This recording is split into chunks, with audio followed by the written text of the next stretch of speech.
So இப்போ let poisoning அப்படின்னு சாட்டனிசம் pain சாட்டனிசம் அப்படின்றது உங்களுக்கு கேன்சர் அப்படி ஆகுதுங்க. ஸோ லெட் பாய்சனிங் அப்படின்றது வந்து LEAD. அப்போ LEO அப்படின்றது வந்து ஆல்கோலிக் ஆசிட். ஸோ அதுலேருந்து வந்துருக்கு.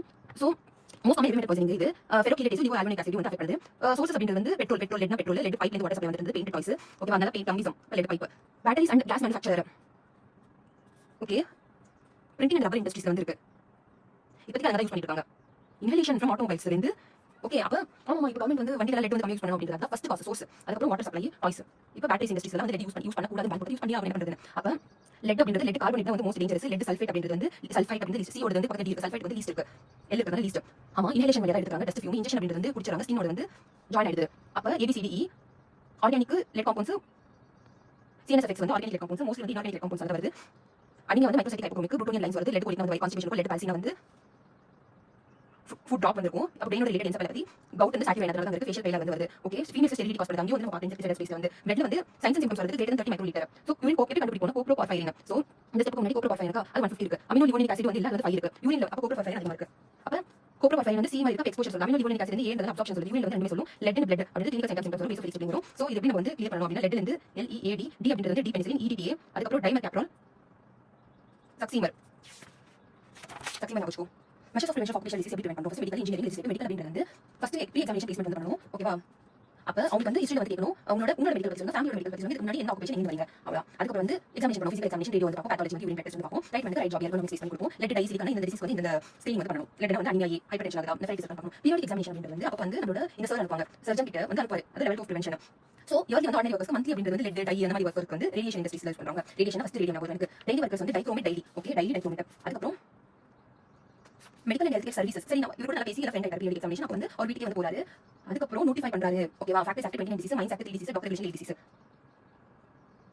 அதுக்கப்புறம் வீட்டுக்கு போய் நோட்டிஃபை பண்ணிட்டு வீட்டுக்கு வந்து சூப்பர்விஷன் வந்து பண்றாரு. அப்போ போயிட்டு அதுக்கப்புறம் அந்த ரெக்கார்ட் வந்து மெயின்டைன் பண்ற ஒர்க் ஹெல்த். அதுக்கப்புறம் வந்து எல்லாத்துக்கும் வந்து எஜுகேஷன் கொடுக்குறாரு. இன்ஜினியரிங் மெஷர்ஸ் அப்படி பார்க்கும்போது ஸோ ஃபர்ஸ்ட் வந்து பில்டிங்ல வந்து கரெக்டாக வால் ரூஃப் கரெக்டாக இருக்கா. அப்போ இப்போ என்னோட ரூம் வந்து முடிஞ்சு வெளியே வந்து ஹவுஸ் கீப்பிங் வந்து கரெக்டாக வச்சுக்கலாம். ஷூட் வைட் வாஷ் 3 இயர்ஸ் வந்து வைட் வாஷ் பண்ணுவாங்க. அதுக்கப்புறம் வந்து வென்டிலேஷன் கரெக்டாக இருக்கா அப்படின்னு பார்ப்பாங்க. அதுக்கப்புறம் இது ஒன்று ஆயிடுச்சு. அதுக்கப்புறம் மெக்கானைசேஷன் அப்படின்றது வந்து மெக்கானிக்கல் டிவைசஸ், அதாவது சப்ஸ்டன்ஸ் எடுத்து போட்டு சப்ஸ்டியூஷன் வந்து பெயிண்ட்ஸ் வந்து சப்ஸ்டியூட் பண்ணாங்க. அதுக்கப்புறம் ஸோ டெல்லி வந்து பண்ணும்போது வெட்டு டெல்லி வந்து பண்ணிருக்காங்க. அதுக்கப்புறம் வந்து என்க்ளோஷர் பண்ணி மெஷினரி வந்து கிரைண்டிங் மெஷினரி வந்து மூடி வச்சிருக்கும் அப்படியே இருக்கும். அதுக்கப்புறம் வந்து அஃபென்சிவ் ப்ராசஸ் வந்து செப்பரேட் பில்டிங்ல வந்து பண்ணுவாங்க. அதாவது எக்ஸாஸ்ட் வந்து தேர்ட் செப்பரேட் பில்டிங்ல வந்து பண்ணுவாங்க. எது டிஃபென்ஸ் வச்சிருக்கீங்க அப்படின்ற மாதிரி ப்ரொடெக்டிவ் டிவைசஸ் வந்து லாஸ்ட் லாக் வந்து இல்ல. ரெஸ்ட்ரிக்டிவ் மெஷர்ஸ் அப்படின்னு factories employment state insurance act.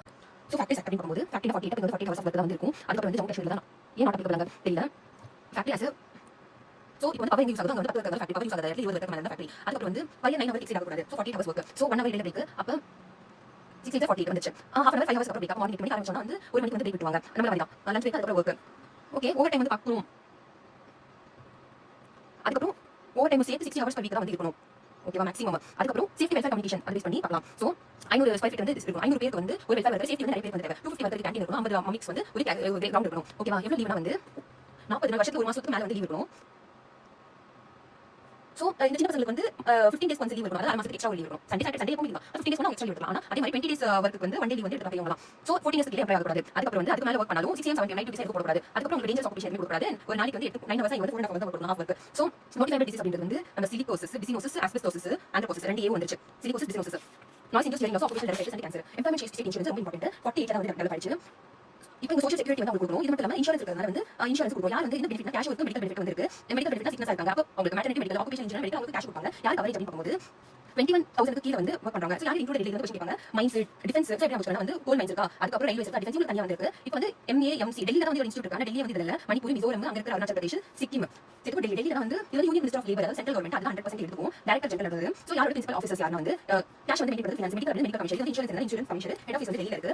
Inspectors inspect பண்ணனும். சோ ESI இருந்து என்ன கொடுக்குறாங்க? ESI அப்படி டிஸ்பென்சரி ஸ்கீம்ஸ் இருக்கும். சூப்பர் ஸ்பெஷாலிட்டி சர்வீஸ் அங்க லோக்கல் நல்ல ஒரு இது கூட பிரைவேட் பிராக்டிஸ் இருக்கவங்க கூட கனெக்ஷன் இருக்கும். ஃபினான்ஸ் அப்படி பார்க்கும்போது சோ நம்ம எம்ப்ளாயர் வந்து 3.5 கொடுத்தா நம்ம வந்து 75 வந்து எங்க யூஸ் ஆகும். அதுக்கப்புறம் இப்போ ESI கார்ப்பரேஷன் அப்படின்றது வந்து மெடிக்கல் கேர்ல வரும்போது 6.7 எடுத்து பாக்கி இருக்கிற 1/1 வந்து 1/8 இந்த கவர்மெண்ட் சென்ட்ரல் கவர்மெண்ட் 7/8 எடுத்து பெனிஃபிஷியரிஸ் அதாவது எம்ப்ளாயரோட பெனிஃபிட்ஸ் என்ன அவர் வந்து வர்க்கருக்கு அவர் டாக்ஸ் ரெடக்ஷன் காம்பன்சேஷன் கொடுக்க தேவையில்ல.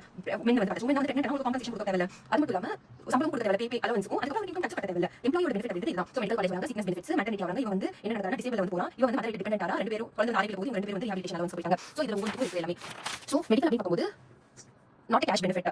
ஓகே மெடிக்கல் மட்டும் தான் கேஷ் கொடுக்க மாட்டாங்க நம்ம இருக்கு அவுட் பேஷன் போலாம் இன்பேஷன் போலாம் டாக்ஸ் கொடுப்பாங்க ஓகேவா லேப் பார்க்கும்போது பேத்தாலஜி ரேடியாலஜி லேப் இருக்கு ஓகே இம்யூனைசேஷன் கொடுக்குறாங்க ஆம்புலன்ஸ் வந்து கொடுக்குறாங்க ENCs PNCs medical care provider அப்படின்றது டைரக்ட் கட்டணம் வந்து 1000 ரூபாய் மேல இருக்கலாம் அவங்க செட் பண்ணுவாங்க 750 வந்து பார்ட் டைம் ஜாப் பண்ணுவாங்க ஸ்கேட்டர் இந்த மொபைல் டிஸ்பென்சரி வந்து வச்சிருப்பாங்க அதாவது இந்த நார்த் ஈஸ்ட்ல இருந்தா பேனல் சிஸ்டம் அப்படின்றது இன்டைரக்ட் கட்டணம் அது எப்படின்னா இது OBG அதாவது அங்க பிராக்டிஷனர் OBG சர்ஜரி பீடியாட்ரிக்ஸ் அங்க வந்து கனெக்ஷன் வச்சிருப்பாங்க private practitioner digital medical practitioner medical officer அப்படின்னு சொல்லுவாங்க இப்போ அதே மெடிக்கல் டென்ச்சர் ஸ்பெக்டகல்ஸ் பல்லுக்கு கொடுக்குறது கண்ணு கொடுக்குறது ஹியரிங் எய்ட்ஸ் வாக்கிங் காலிபர்ஸ் கொடுப்பாங்க சிக்னஸ் பெனிஃபிட்ஸ் அப்படின்றது வந்து ரெண்டு சிக்னஸ் காது வந்து சிக்னஸ் ஸோ மெடிக்கல் ஆஃபீஸர் வந்து சர்டிஃபிகேட் இருக்கும் அப்போ 75 அப்போ 70 டெய்லி வேஜ் கொடுப்பாங்க 90 டேஸ் ஹாலிடேஸ் அதுல எக்ஸ்டெண்டட் அப்படின்றது 2 இயர்ஸ் வரைக்கும் 80% ஆனா உங்களுக்கு எலிஜிபிலிட்டி அப்படியே கொடுக்க மாட்டாங்க 2 இயர்ஸ் வரைக்கும் இந்த 34 டிசீஸ் வந்து வரணும் அப்போ நம்ம வந்து நர்வஸ் சிஸ்டம் பார்க்கின்சன்ஸ் கார்டியோவாஸ்குலர் வந்து coronary artery disease artery affect respiratory COPD அதுக்கப்புறம் டைஜஸ்டிவ் சிஸ்டம் லிவர் சிரோசிஸ் ஓகேவா அதுக்கப்புறம் எந்த கேன்சர் வந்தாலும் ஓகே அதுக்கப்புறம் டயபெட்டிஸ் இதெல்லாம் வந்து நான் கம்யூனிகேபிள் டிசீஸ் ஆர்த்தோபெடிக்ஸ் கையா வச்சுக்கலாம் சைக்காட்ரி நமக்கு ரெண்டு சப்ஜெக்ட் டிவி வந்து என்ஹான்ஸ் சிக்னஸ் என்ஹான்ஸ் பண்ணிருக்காங்க என்ஹான்ஸ் வந்து 7 டேஸ்க்கு வந்து மேலுக்கும் ஃபீமேல் 14 அப்படின்றது வந்து ஃபுல் கேஷ் வந்து பண்ணா அவங்களுக்கு லீவ் கொடுத்தாங்க காசு கொடுத்தாங்க மேட்டர்னிட்டி பெனிஃபிட் அப்படின்னு பார்க்கும்போது ஃபுல் வேஜஸ் 100% வேஜஸ் வந்து கொடுக்குறாங்க ஸோ இப்போ வந்து உங்களோட டேட் ஆஃப் கன்ஃபைன்மெண்ட் இருக்குன்னா அதுக்கு 6 மாசம் முன்னாடி வந்து கொடுக்க ஆரம்பிச்சுவாங்க ஒருவேளை மிஸ்கேரேஜ் ஆயிடுச்சுன்னா எம்டி ஆயிடுச்சுன்னா 26 வீக்ஸ் கொடுப்பாங்க பிரெக்னன்சி ஏதாச்சும் எக்ஸ்ட்ரா ஆயிடுச்சுன்னா 4 வீக்ஸ் வந்து கொடுப்பாங்க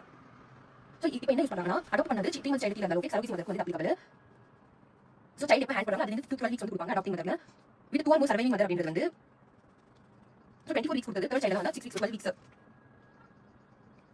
டிசேபிள்மெண்ட் பெனிஃபிட் இது சுத்தமா புரியல டெம்பரரி டிசேபிள்மெண்ட் அப்படின்றது பெர்மனன்ட் 90% ரிகவரி ஆகும் அதே 90% வந்து லைஃப் டைம் பென்ஷன் கொடுப்பாங்க டிபெண்டன்ஸ் பெனிஃபிட் அப்படின்றது வந்து அவங்க 18 இயர்ஸ் வரைக்கும் கல்யாணம் கூடாது அவங்களுக்கு எவ்வளவு சேர்த்தாங்க பணல வந்து 15000 கொடுப்பாங்க அது மாதிரி கிடையாது ரீஹாபிலிட்டேஷன் மாசத்துக்கு 10 எடுத்துறாங்க ஃபேமிலி மெம்பர்ஸ் சரி ஷர்மிக் கல்யாணம் வந்து கல்யாணம் கல்யாணம் ஹோ அப்படின்ற பேஸ் பண்ணி ஃபேக்டரி வந்து யூஸ் பண்ணா 2 இயர்ஸ் ஷர்மா 2 இயர்ஸ் வரைக்கும் கொடுப்பாங்க 100% 5 வருஷம் வேலை பார்க்கணும் ESIC வந்து ஒரு எலக்ட்ரானிக்கலி ஹெல்த் ரெக்கார்ட்ஸ் வந்து ஸ்டோர் பண்றாங்க அதுக்கப்புறம் வந்து இந்த வருஷம் பெட்ஷீட் சேஞ்ச் பண்றாங்க இங்க அபி அண்டி அப்படின்ற பெட்ஷீட்